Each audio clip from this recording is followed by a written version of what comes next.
Good morning. It is WagerTalk's last call. I am Kelly Stewart, also known as Kelly in Vegas on all your social channels. Thank you guys for hanging out with us bright and early there on the West Coast, 11 a.m. here on the East Coast. We got Nick Borrman, Andrew McInnis, and Adam Trigger today. We're talking all things NHL, golf, soccer, and of course, MLB. If you guys have a question for one of our handicappers, please drop it in the chat and we will try to get to it. Again, appreciate you guys hanging out with us bright and early. Let's bring in Nick Borrman. Nick, we've got Copa America. Now, I was surprised to see that you wanted to talk Copa America this morning because we have the Euros going on. Last Saturday, we hit some nice tickets there with Carmine Bianco. This Saturday, I'm hoping we're going to hit some nice tickets here with you. Yeah, everybody's excited about the Euro tournament, but listen, Copa America is just as big, at least for Team USA fans. So that's why I figured it would be a good conversation to have to talk a little hometown Team USA. I know a lot of people are hoping for this team to get better and better as the years go on, and they're proving that they are getting better. But one of their friendlies leading up to this tournament was a pretty embarrassing loss. So still a long way to go, but I figured it was a good topic to delve into today, a little Copa America, and that is the South American tournament. It's being played in the United States this year, so you can definitely go and watch these games. And if you haven't seen one of these international matches before, definitely check it out. It is awesome atmosphere, well worth the trip. Yes, I can attest to that. I went to my first soccer game at Allegiant Stadium, USA-Mexico, and I bet the draw. Awesome. I had a great time. It was 0-0, no sweat on the under and the draw. That is my one caveat. It's great for some contrarian betting, but you like the total today. The United States is playing Bolivia. Is this the first round of Copa America? Yeah, so it got kicked off on Thursday. Argentina opened the tournament. They won. Yeah, so this is the first round. It's just like the Euros. There's going to be three group stage matches before it goes into knockout rounds. So, yeah, this is first match for Team USA. And listen, what I'm looking at here, Kelly, is, on paper, there's no arguing Team USA is the better lineup. I mean, odds makers clearly show that. They have USA listed as over minus 500 money line favorites and -2 on the goal line. So big spread for a soccer match. And, it's hard to get down on USA trying to lay. You're not going to lay minus 500, obviously, in the money line. And laying 2 goals, I mean, it's hard to ask anybody, no matter how lopsided it may seem, to win by 3 goals or more. So the question here isn't really, how, if USA will win, it's kind of how to get, down on USA. And I think I have a pretty good angle here to do that. Listen, it's really a great first match for USA because Bolivia is the weakest team in the Common Bowl, and that's the South American Federation. And so they're the weakest team in South America. Perfect team for them to open up against. They rank 84th in the world. USA has climbed up to 11th actually right now in the FIFA World Rankings. And it's no secret that the Americans, USA, has been producing soccer talent at a much higher level here in recent years. And really, there's no better example of that than just looking at the roster on this competition. If you go back, 10 years, Team USA was, 80, 90% MLS players. And that's no knock on the MLS leagues, but we know, in the world of soccer, the best talent, the best players, the biggest clubs in the world are over in Europe. And now of the 26 players named to the Copa America roster this year, there's only 3 that are playing in the MLS. The rest are playing in Europe. And, they've become several big household names, and they're playing with big clubs. Obviously, Christian Pulisic with AC Milan's, the headliner.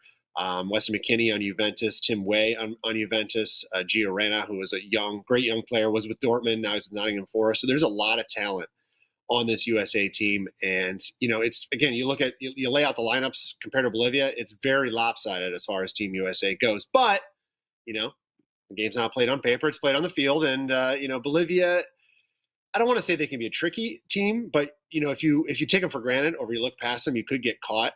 They warmed up before this tournament with 3 friendlies, 3 losses. Kind of expected for the team. They conceded 7 goals in the process. They only contributed 1 themselves. And if you go back to the World Cup qualifying this past fall, you're going to see very consistent results out of Bolivia. They lose a ton of games and they concede quite a bit of goals. The old 3-0 loss seems to be their favorite way to lose. Because of goal differential, Kelly, in this tournament, this is not an easy group to necessarily progress out of. USA isn't guaranteed to get out of this group. Uruguay is probably the favorite coming out of this group, even though USA might be ranked a little higher. Uruguay is a really, really good team. And Panama can be sneaky as well. So goal differential could come into play here, which just means USA shouldn't take their foot off the pedal with a 1-0 or 2-0 type of lead. Let's assume they have that lead.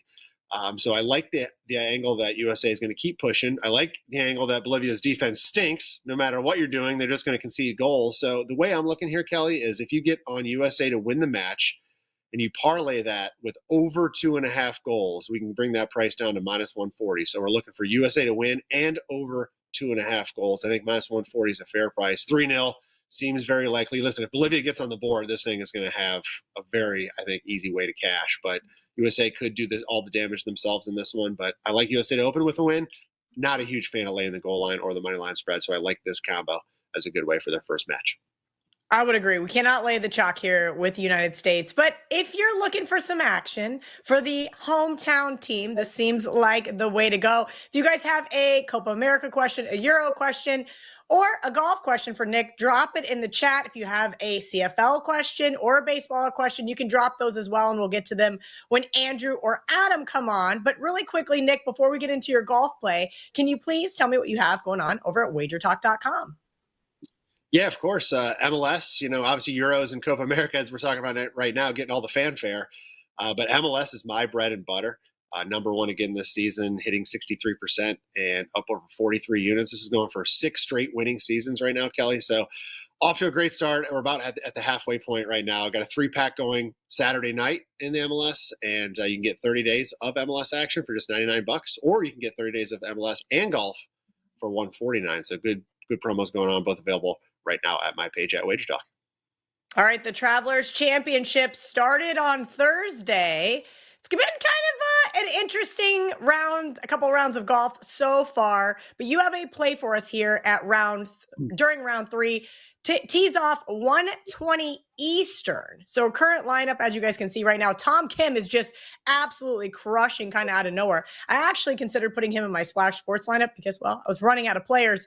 Xander Schauffele, Scotty Scheffler without the E on our leaderboard here.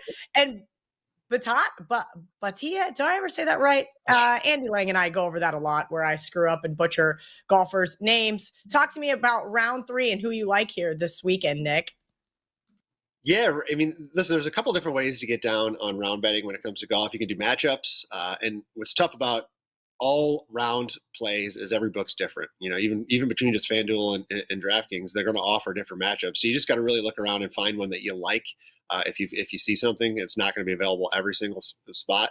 But what most books have been now doing is now they're, in addition to matchups, they're offering round scores. So just one golfer over or under a certain number on their round. And that's what I'm looking at here on Saturday. And again, yes, Kelly, this tees off at 1:20, so a little over 2 hours time. So get this one in here quickly if you like it. I'm looking at Tony Finau, under 67.5 in round 3. And par here at the Travelers this week is 70.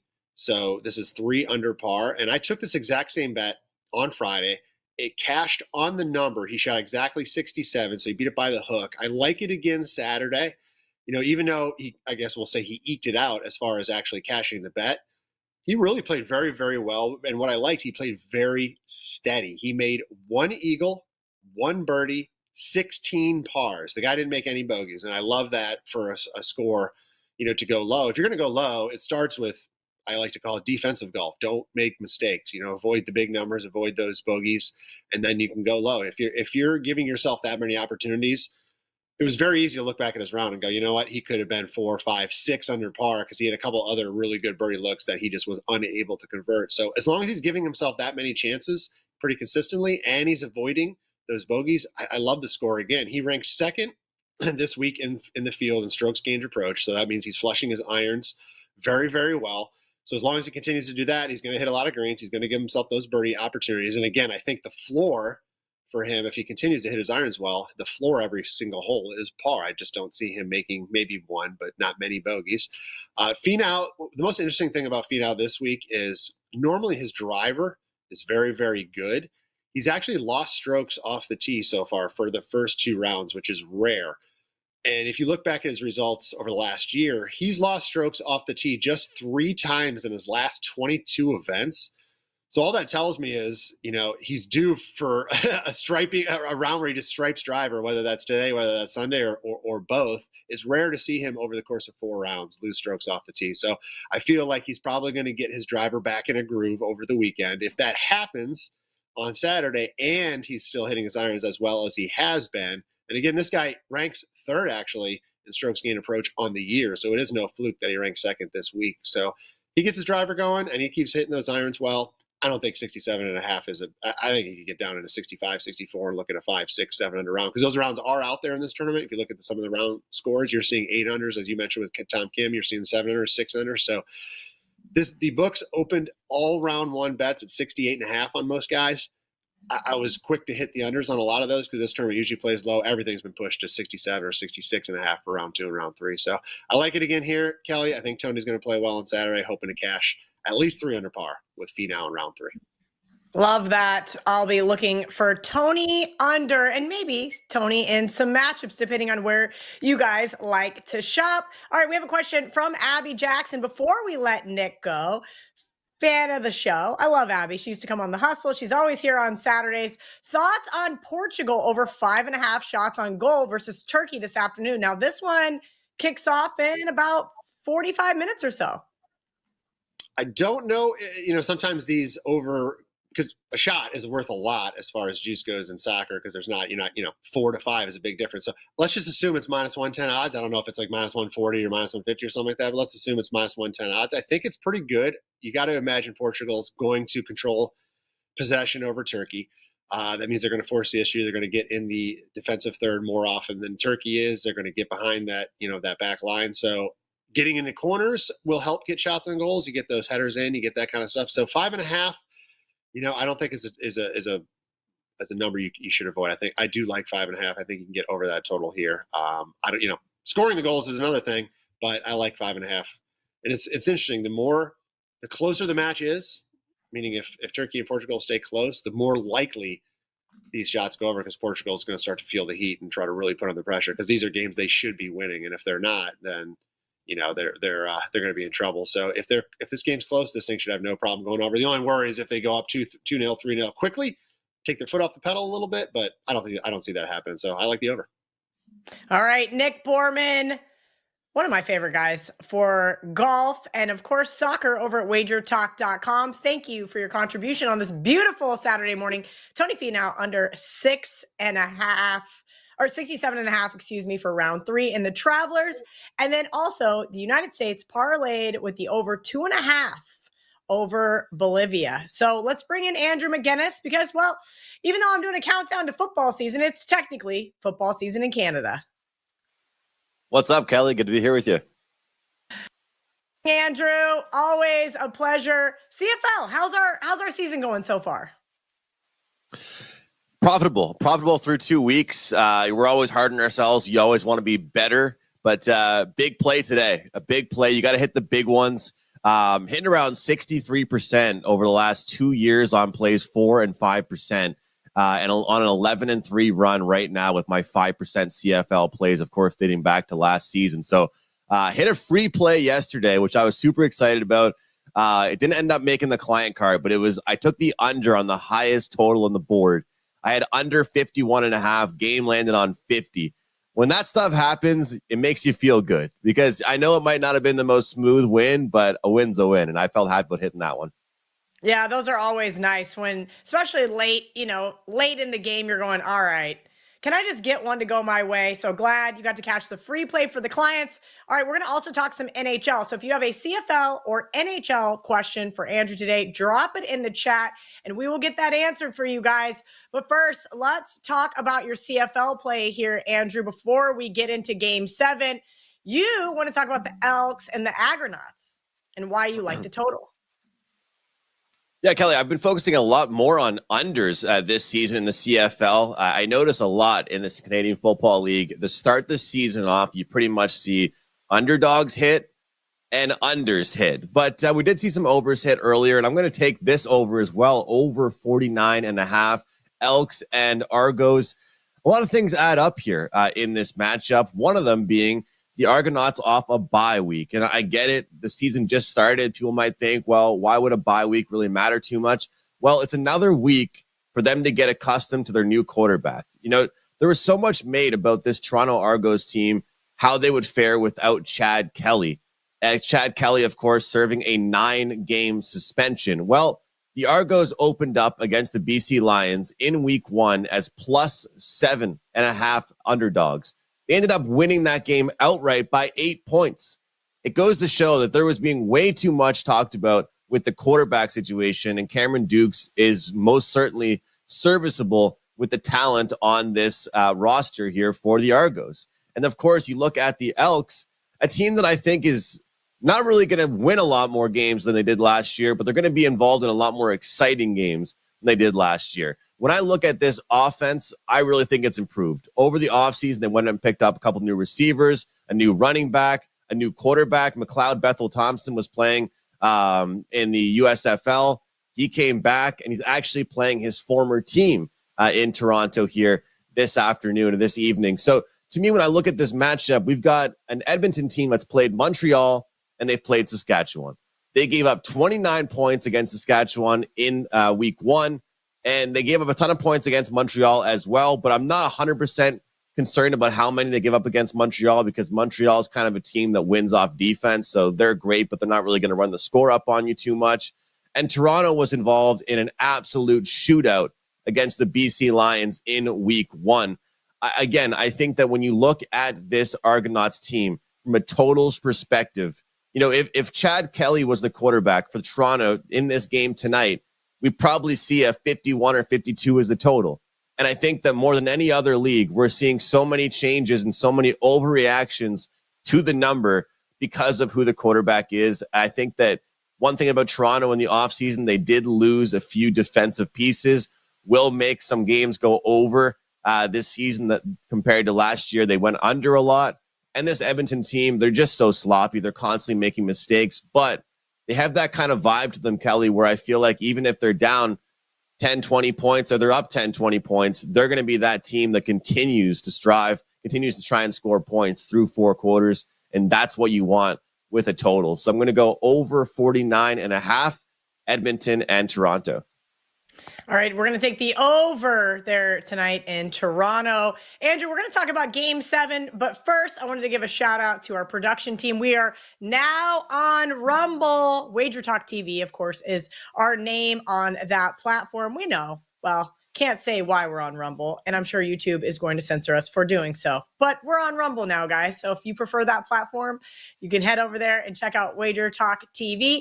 Andrew, tell me what you got going on over at WagerTalk.com. Kelly, a great promo code right now, 3-day, 39 a.m. That will get 3 days, all sports, all plays for just $39. And my 5% play is $35. So we're on an 11-3 CFL 5% run. That one play is $35 alone. I'm in action with MLB. We're in action with UFC. Hell, I cashed a WNBA player prop last night. All right. So if you want to join me on all my plays for $4 more, the promo code is right there in the bottom of the screen, 3-day, 39 a.m. to get 3 days, all access, all sports for $39. So we mentioned football season is around the corner. That means Bet On It is going to be back. And so we asked our resident TNA expert, the stat daddy, Ralph, to help us out with this one. And Andrew, for Game 7, Oilers-Panthers, I can't believe it, coming down from that 3-0 deficit. Now, all these games have been flying over the total, but NFL Finals games since 2000, 6-1 to the under. We had one push there. I want to talk about this and why you're going against this trend. I am, Kelly, and I think last night's probably a perfect example of it. For the most part, I've really fallen into the idea surrounding elimination games going under. I have. A lot of times what I've done is I maybe would take the third period over 1.5 because of the empty net goal factor. That's always been a play that I've liked to do. But on a large scale, elimination games in general have gone under. It feels like for the first 10 to 15 minutes of the first period, both teams are just scared to make a mistake. Nobody wants to turn the puck over. Everybody's getting across the middle of the ice, the red line, and dumping the puck deep. Nobody seems to even be trying to generate offense. You're almost just getting going, but that hasn't really been the case. And I know in handicapping, we're not supposed to have recency bias, but I feel like in this particular series, you kind of have to, because if people, you don't know how many people are saying every single game, well, Florida wanted to win the Stanley Cup at home, so they're going to win it in 5. Well, they had 2 bad games. They're going to win it in 6. What are those people saying now? And I think at this point, no matter who wins the game in Game 7 on Monday, I think we're going to see some goals here, because the Oilers have solved Bobrovsky, who was a goaltender that seemed like they could not solve. I'm not a huge analytical guy, but in Game 1, the expected goals were 5.82 for the Oilers. They scored 0 goals, Kelly. I mean, that stuff is just not sustainable for a goaltender, and we've certainly seen that over the last few games. So I get those trends. It makes a ton of sense. I appreciate Ralph for sending those and passing them along. And I'm curious because when you look at these two teams, Kelly, we're seeing a 5.5, right? And it's very similar in the NBA. I mean, you see teams that play in the middle of, let's say, January compared to a playoff matchup. The total is going to be like 20, 25 points less sometimes in an NBA game. Well, here, I can tell you what, if this was a regular season game between the Oilers and the Panthers, you would not see a 5.5 as the total. So things change come playoff time. So if this was a 6.5, yeah, sure, I'd look towards the under with you. To me, it's a great number to bet the under. But last night's a perfect example. I mean, the Florida Panthers didn't have that many opportunities. The Oilers didn't capitalize on power plays, and there were 2 empty net goals to win the game. So think about that way. I mean, the game was 3-1 at one point. All of a sudden, you snap your fingers, it's 5-1. The total goes over. If you had the under yesterday, you would have been absolutely punching the air because you just watched 2 goals go in an empty net. So a few reasons why I like that. And also, I think the power play is super important. I would agree with you. Ralph talks about all the time on Bet On It that, hey, listen, these are trends and angles to support or maybe talk you off of a game, right? These are what did we see there? 7-game sample size. Nothing too crazy, but yes, it has been towards the under. And guess what? I have leaned towards the under the last 2 games. And I've told buddies, like, I'm not touching it. Lou Permal says Oilers have all the momentum. He is correct. Boy, do they have. Yes, last night's game was supposed to go on. That's what I said. I really thought here we'd see it, especially after that 9-goal game. Let's talk about the side really quick, Andrew. Do you have it up for sale at WagerTalk, or would you give us your opinion on it here on the show? Well, Kelly, I was going to say one thing that chart would actually teach me, and I would use from that chart, would be the puck line. I talked about the empty net goal factor. We take a look at the chart here. 3-1, 3-0, 2-1, so the puck line wouldn't hit. 3-1, 2-1, 4-0, 4-1. So I believe if that's 7, 5-2 there to the puck line, and you're getting plus money on the puck line for both teams, especially if you like Edmonton, you're going to get some really nice plus money on that. So with everything being said, with talking about the side, looking at the total here, what I've elected to do, and I understand that some people might come after me for doing this because I'm turning a plus into a minus, which I usually hate doing, and I don't do in any other sport really. But I'm turning the Edmonton Oilers as a short dog into a short favorite here by taking their team total up and over 2.5 goals. Simple answer, Kelly. This isn't going to sound like the most, betting IQ thing to say. It's less stressful. It's less stressful. They don't have to win the game.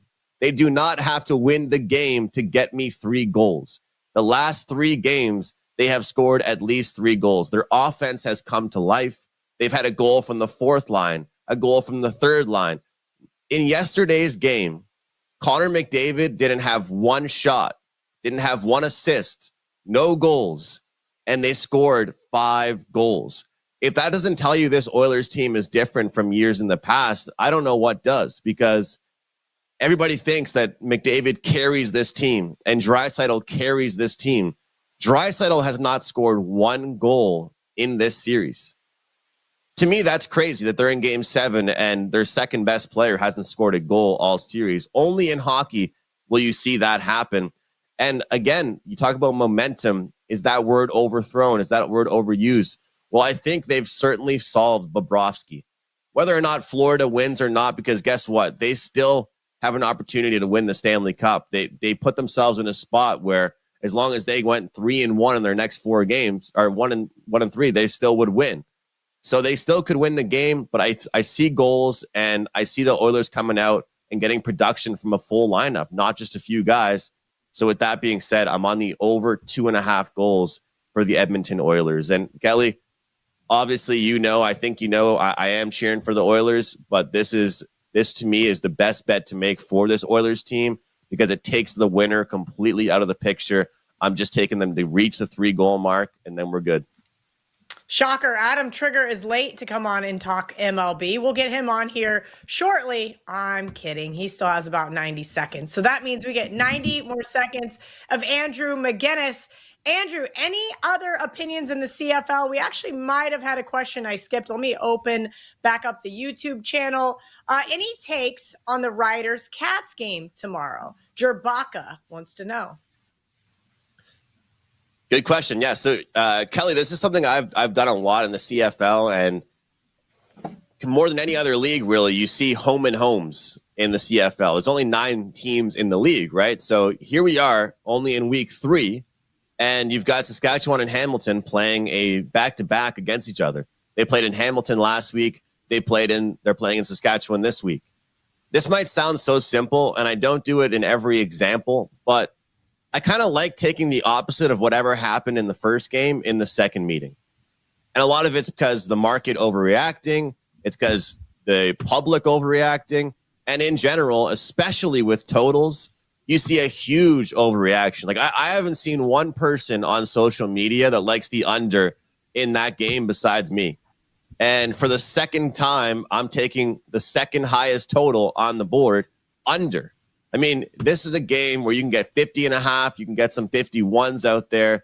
Last week, there were 63 points in that game. A lot of the drives were extended by penalties, which I think is kind of variance that can certainly be cleaned up. Saskatchewan's coach talked about how they're 2-0. He feels like they're 0-2 because he's so mad about all the penalties they're taking.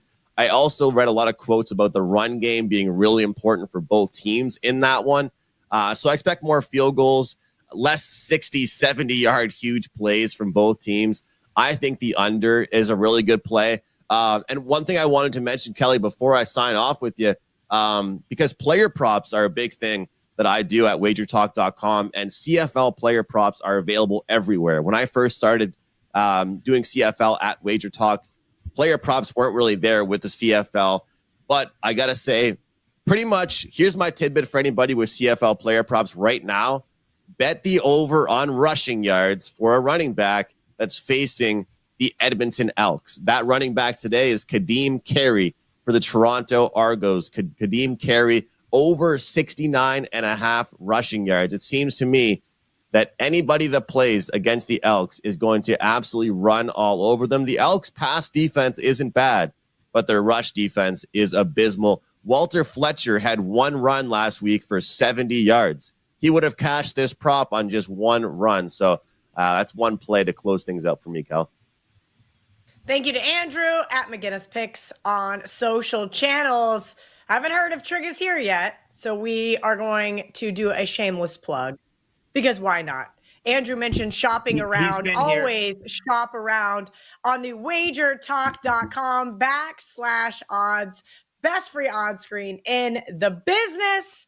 Adam Trigger is here. He's chirping in my ear already. All right, Adam. For some reason, some producer decided you needed 30 minutes to talk baseball. And that means I'm going to open up my Zillow page and just let you run. First of all, you guys missed last week. I was teasing Adam about finding my aunt a house on Zillow while he was talking. I heard I'm going to talk over him. Heard the whole Blue Bombers breakdown just now. I've been chilling here for 5 minutes. I even heard something about some goals in a hockey game. Have no clue why we're still playing hockey on June 22nd. That's just my opinion there. But we have, but we have a ton of Major League Baseball. It's June. Okay. Kel, we should be talking about baseball. This is baseball. We can talk about baseball, which is exactly why I said I'm going to do some online shopping, and I'm just going to let you have the floor. Shout out to Sean Alvarez. Shout out to B Daddy in the chat. Anybody else want to shout out before I just let Trig off the leash and talk about baseball for the next 30 minutes? Anybody have anything they want to say? Okay, great. All jokes aside, Trig, there's a lot of baseball. Kelly always beats up Adam. Yeah. CT burner account, Titan CT. We know him from the Hustle Show as well. Okay, Trig, look, let's see. I was told that you have, what baseball games were you supposed to put in the chat that I don't see? Oh boy, Trig did not follow directions. So I have no baseball games to talk about. I guess that means the show has to end. What? No, what chat are you looking at? I put 2 plays in there. I may have put them in the wrong one, but Cal, I'm ready to talk all 15. You can, I think 15. I did put him in the wrong chat. Please, somebody beg for Trig not to talk about all 15 baseball games. Okay, I'll cruise line. There's a lot that goes on. You got to scroll up a little bit. Okay, there we go. Diamondbacks over the Phillies. This one starts 4:05 Eastern. If you go to the WagerTalk on screen right now, you can definitely shop around on a couple of these money lines. But shocker, Trig, the 1.5, you always love the plus 1.5. I log into WagerTalk every day, see your plays. You've been absolutely on fire on the diamond. Please tell me why you like the plus 1.5 here with the D-backs.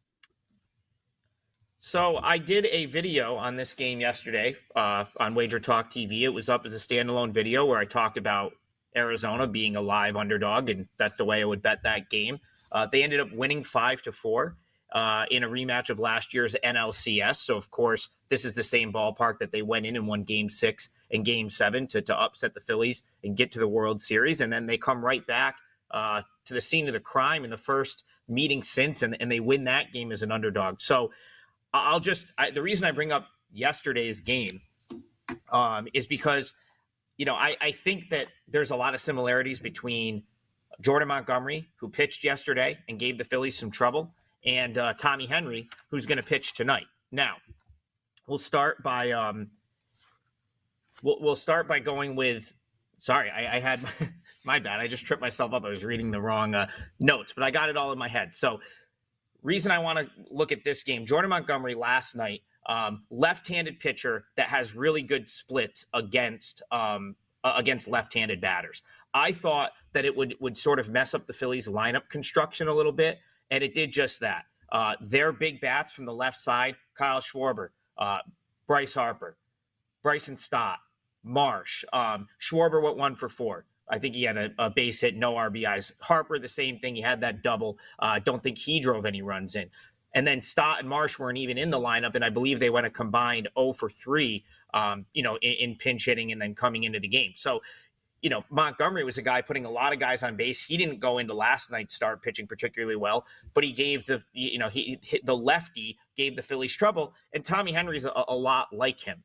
So I think you have some similarities there, and maybe Henry, a guy that the Phillies haven't seen at all, could have some success in this spot. Now, the difference between last night and today is I was way more confident in the Diamondbacks generating some offense last night against Tawan Walker, a guy that I don't really think belongs in a big league rotation right now. Certainly not a rotation like the Phillies.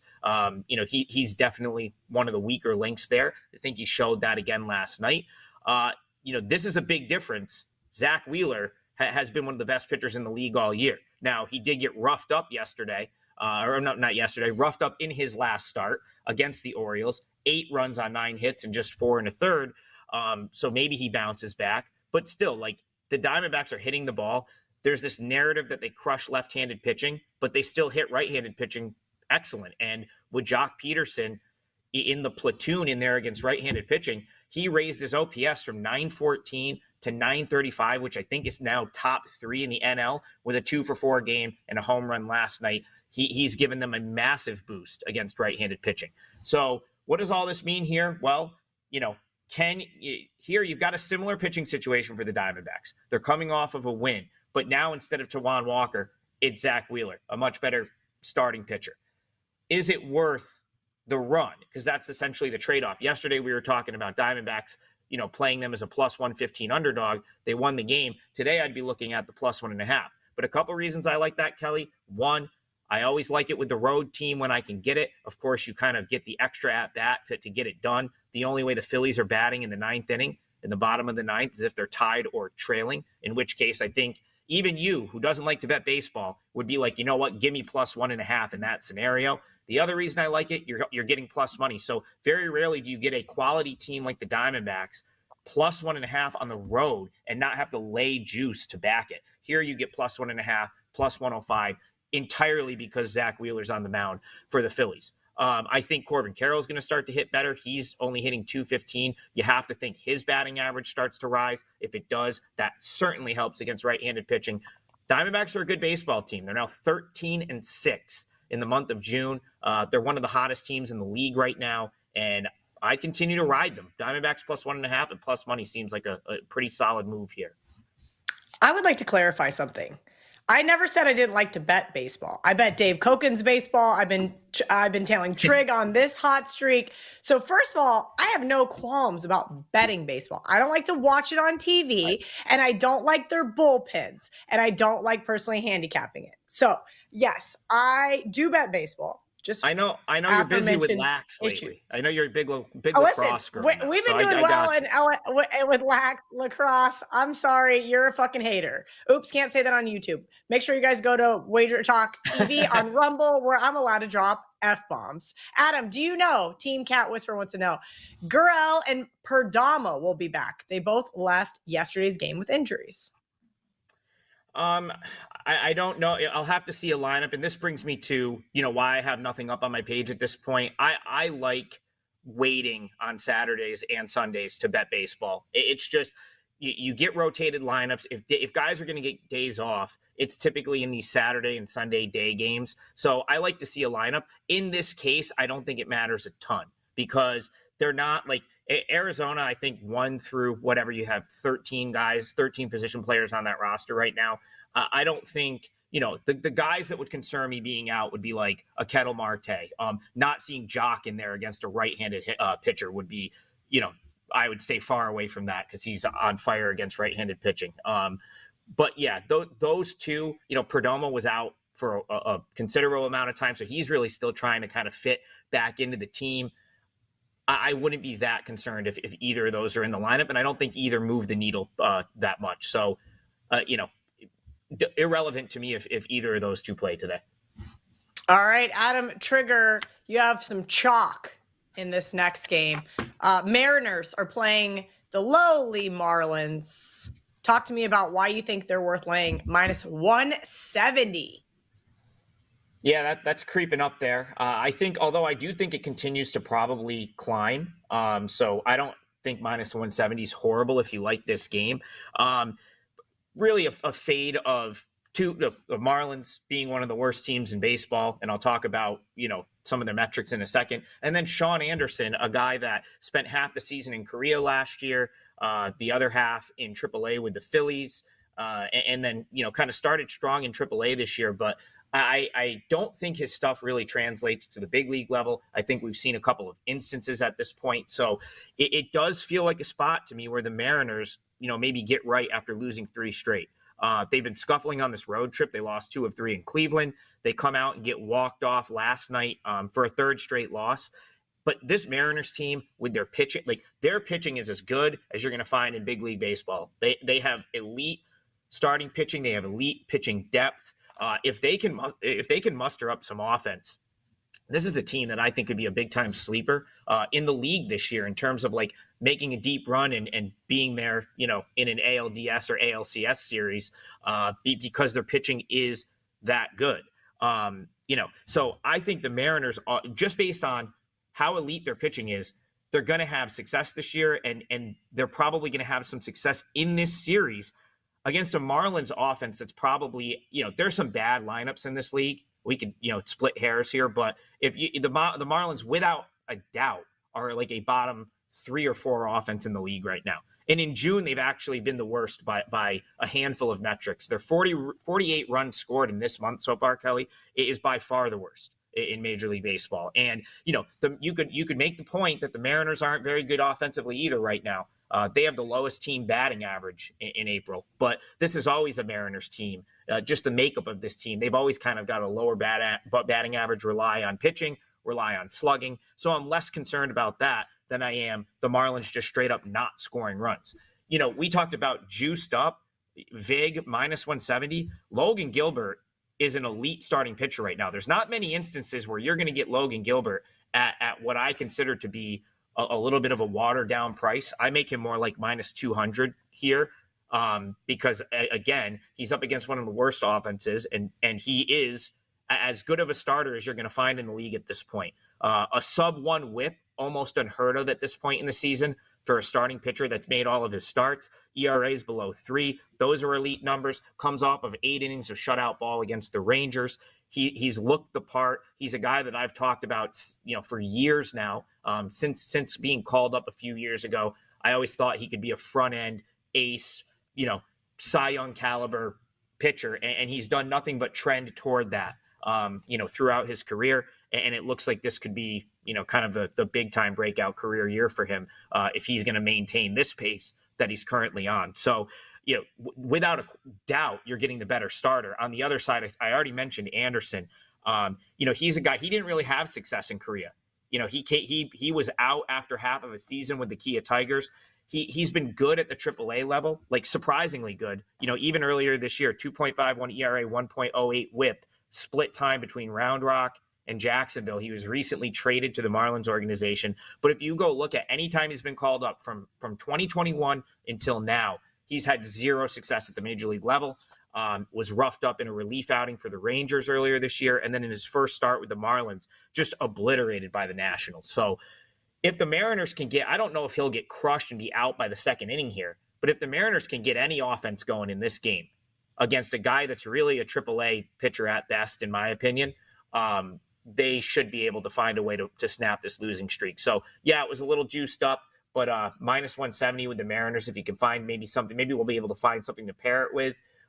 Maybe just throw it in with the Dodgers tonight, who are -380, and they're probably going to win. No, I know no. I know it's gross. How about this? How about Abby Jackson had a question about the total. Are the Mariners correlated to the total in any way that would make a little bit more sense? 7.5 currently on the WagerTalk odd screen. I mean, yes. The whole handicap and the whole breakdown suggests the under is probably the play. That's what I was here's thinking. Here's two problems with that. One, 7.5 leaves you very little room for error. And you've got you've got a Mariners team that's probably due for a little bit of a breakout. And if that happens against Sean Anderson, we've seen he's more than capable of giving up 6 or 7 on his own, right? Like he got absolutely bombed by a Nationals offense that's pretty average last time out. So I would not want any piece of that total at 7.5. I think that's probably a pretty good number. And the only reason I say the Dodgers, they come off a loss last night. They're probably going to win. Like the Angels are just a bad baseball team. So, and it's a 10 o'clock game. This game will be long done before that. So, I mean, it gives you some options there, if you want to try to middle or if you want to hedge off a piece of the Dodgers part. But again, I would just, me personally, Kelly, I would just lay the -170, play a little bit smaller, keep your risk amount in line. That way, if the Mariners would you do the Dave Koken method where you do half on the -170, half on the -1.5? That's a great, actually, I'm glad you brought that up. I should have thought to bring that up. Yes, I would do that. And I would do that here, especially because you're getting the road team. So, I'm far more likely to lay -1 when I've got the road team. For what I was talking about in my Diamondbacks breakdown, I like to get 9 at bats to get it done, right? Like I don't want to go lay -1.5 with a home team, knowing that if I get to the 9th inning with a 1-run lead, game's probably over, right? Like I'm not going to get my final at bat. With a visitor, the -1 makes a lot more sense. You have a chance, and then of course, Cal, as you know, extra innings are a complete shit show now in Major League Baseball. So you get to the 10th inning. Let's say you're tied. I mean, the run per inning average in Major League Baseball is right around 1.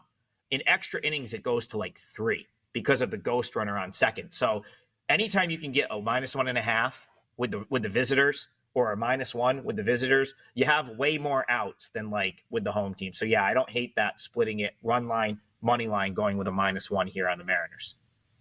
Yeah, I had a little baseball rant that got clipped from Kelly and Murray last week, and I didn't even include the monstrosity that is extra innings. It's horrible. It's horrible. Well, it is not fun at all. Kelly, I'm sure you will remember, like, go back 10 years and you could make a killing, just betting unders in Major League Baseball, like full game unders. If you kind of picked your spots and played under regularly in full in MLB, you did well, usually, right? And especially during the era that the ball was juiced up and a lot of balls were flying out of the park, a lot of the totals were inflated. But you can get to extra innings in a 2-2 game and you could be screwed with like an under 8.5. That's how bad it is. I mean, that's, you have a team that puts up 2, other team puts up 2, all of a sudden it's 4-4, you've lost the game. It's pretty much made it impossible to bet full game unders at this point. And it's sad for, if you're a sharper bettor that used to profit on that, kind of sucks. All right, we've got about 12 minutes left. If you guys have a question for Trig, drop it in the chat. Trig, Daryl Turner wants to know if anybody likes the Mets. But first, you mentioned no plays up at WagerTalk.com. Do you have some plays that you're anticipating to make your card for today? Yeah, like I said, Saturday is strange with lineups and guys getting days off and rotating the lineup to the point where I might have a play in mind and then I may not do it because I see someone sitting or something like that. So, Kelly, we were on last week, I think about 20 minutes after the show, I put up the Rockies, ended up winning. It's probably the strategy I'll go with today. I don't want to force anything. I've been running great. Major League Baseball, I believe now 13-2, my last 15 plays, 21-4, my last 25 baseball plays overall. What you can do, though, we have great specials, and this applies to all handicappers, not just me. Rest of June, get July free. That's all access. That includes anything else I would play outside of Major League Baseball. And I've got an MLB special up that takes you all the way to the end of the year for like $2 a day. Not sure who priced that one out. But it's as probably as inexpensive as you're going to be able to find for Major League Baseball the rest of the season. And that's only for me. That's on my page. I don't know how long they're going to run it, but that's probably the best value we've got going right now for baseball. So, and then you get them all. You get them as soon as I put them up. You get the email, and that's usually how I play Saturdays. I wait, check lineups, and try to find a spot to jump in like I did last week, which worked out with the Rockies. So it's what I'm looking at for today. All right, the Mets are still in Chicago to face the Cubs. Game 2 of this series. As I mentioned, Turner wants to know whether or not anybody likes the Mets today. The Cubs, like the bane of my existence at this point, Cal. Like this was the team I came into this year and I said, I'm going to take a stand on them with basically ladder betting them in the National League to win their division, to win the NL, to win the World Series, all at really nice prices, like 35-1 to win the World Series. I think 17 or 18 to 1 to win the NL. I really thought this team had a ton of upside this year, and they just haven't been able to turn the corner yet. I did, this one came up on I think both first pitch shows or a couple of the shows I was on earlier this week. I had a 4% play on the Cubs. I think it was maybe Wednesday night or Tuesday night in the series with the Giants. They won that game. They took 2 of 3 in that series. I kind of went into the weekend thinking they would take 2 of 3 again from the Mets, being at home, having some momentum of back-to-back wins to close out that series with the Giants. And what do, Cal? They have their ace on the mound, and they get blown up 11-1 yesterday. Not even competitive. It was 6-1 by the end of the second inning, and it really kind of made me rethink things here. Now, I like the Cubs in this spot for everything. I like everything about it but Jameson Taillon on the mound for Chicago. He's just not a guy that I've had a ton of he's like the one pitcher I haven't really wanted to back in that rotation this year. So if you throw him out, I would have been on the Cubs. No-brainer play for me here, coming off an 11-1 loss at home against a Mets team that, yes, they're hot, but I don't know that the Mets are definitely better than the Cubs. I think they've had a really nice run over the last, week and a half, but I think these two teams are probably relatively even. I think even with Taillon, I think these two starters are kind of even. So if I had to play this game, Kelly, I see the market moving toward the Mets. Probably about a 20-cent move. You're looking at Mets minus 115, minus 120. Right now, Cubs plus 1.5 is down to minus 140.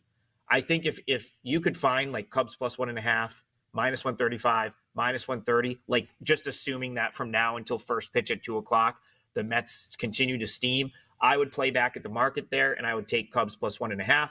And then, if you don't want to lay that juice, I would just take a shot with Cubs money line, because I don't understand the Mets steam here, anything other than the fact that people think Grimace is made them a better team.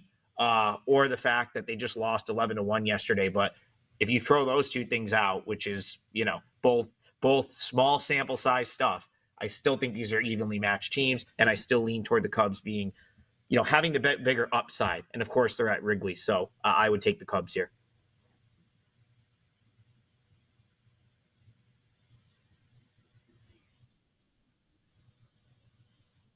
I thought somehow I'm muted. I don't know how that happened. I didn't even touch the microphone. But now I'm laughing about Grimace because we talked about on Outkick the other day, and I said, don't you think you guys would want to save Grimace for like, I don't know, like later on in the season, like utilize your ace and save him, but they did not. And the biggest mush on Twitter, bet the Mets, and now Grimace is no more. And oh, by the way, the Mets are playing on the road, so Grimace is not throwing out the first pitch. That being said, I think it's pretty ridiculous that people believe in that kind of stuff. I got one more question here for Trig, and that our producer just loves throwing up Grimace, and it's regards to KBO. Indy Mofro wants to know, with all the doubleheaders tomorrow, is there an edge in any of the KBO games?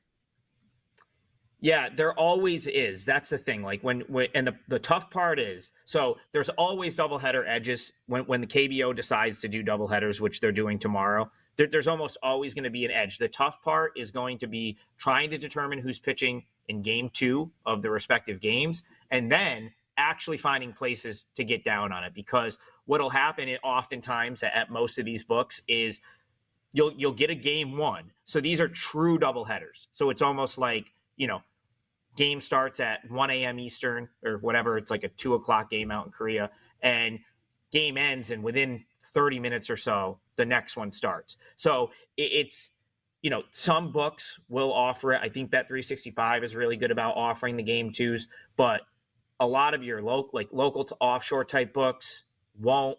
I don't know, like some of the legals don't always put game 2 lines up. So I tend to, it's not that I don't handicap or try to find it, but it's like I'm not going to go through all of this crazy effort to try to handicap game 2s, find edges in game 2s, like just to be like basically closed out at every book. And doubleheaders in general, I think tend to be difficult to handicap. I've always kind of avoided them in Major League Baseball. I just think like there's a game plan. There's certain people that might play game 1, might play game 2. Usually with MLB, I'll go in with a thought process in mind of, okay, I want to take a shot in game 1 here because I like how game 1 sets up. Or if this, and this happen, then maybe I'll fire game 2. Makes it really difficult to play as part of a service, right? Like at least in Major League Baseball, sometimes you get game 1 at 1:00. Game 2 is a totally different game at like 7 p.m. But the true doubleheaders are tough to kind of advise on. And in this case, sometimes you don't even really know with Korea, like you might see a lineup not posted until like 3 or 3:30 a.m. for a 4 a.m.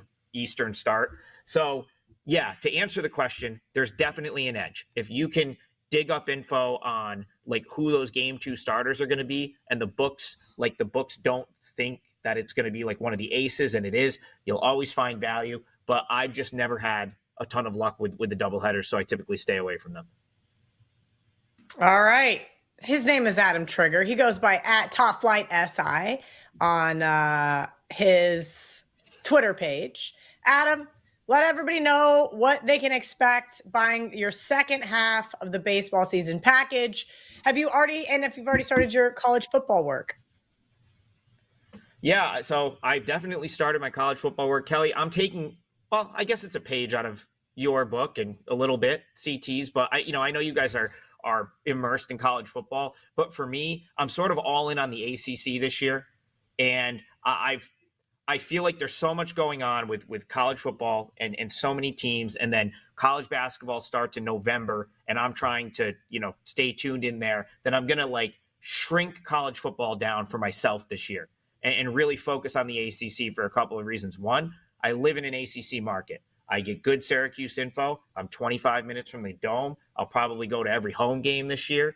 And two, a good friend of mine, Aaron Kidd's in another ACC market. He's probably at every Virginia game this year. So I feel like, I'm my info in the ACC is good. And if I can focus there, and then kind of play here and there, almost like what you guys do in the Big 12 to an extent, I think I'll probably have more success than I have the last couple of years trying to just figure out what's going on across 130 schools with kids transferring, transfer portal, kids getting paid, kids not getting paid enough. It's made college sports really difficult. And in college basketball, you only got to worry about 5 dudes on the floor at the same time, 10, 11, 12 guys on the roster. In college football, there's 80 guys on the roster, and it's really challenging. As far as baseball is concerned, I'm grinding it out every day.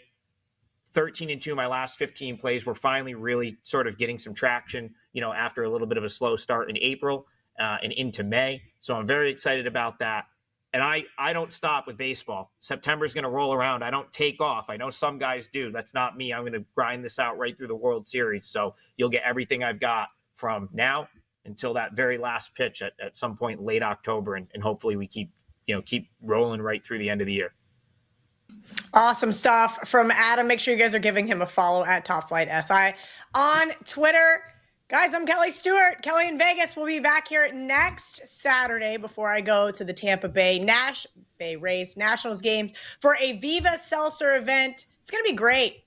Good luck, you 6 sons of bitches. Hit that thumbs up button and crush it this weekend. Shout out to our producer, Joe. I know his tweets and comments from anywhere. Again, thank you guys for hanging out with us. Hit that like, subscribe button. He's laughing in the background. We love you guys for hanging out with us each and every single Saturday. We'll see you next week.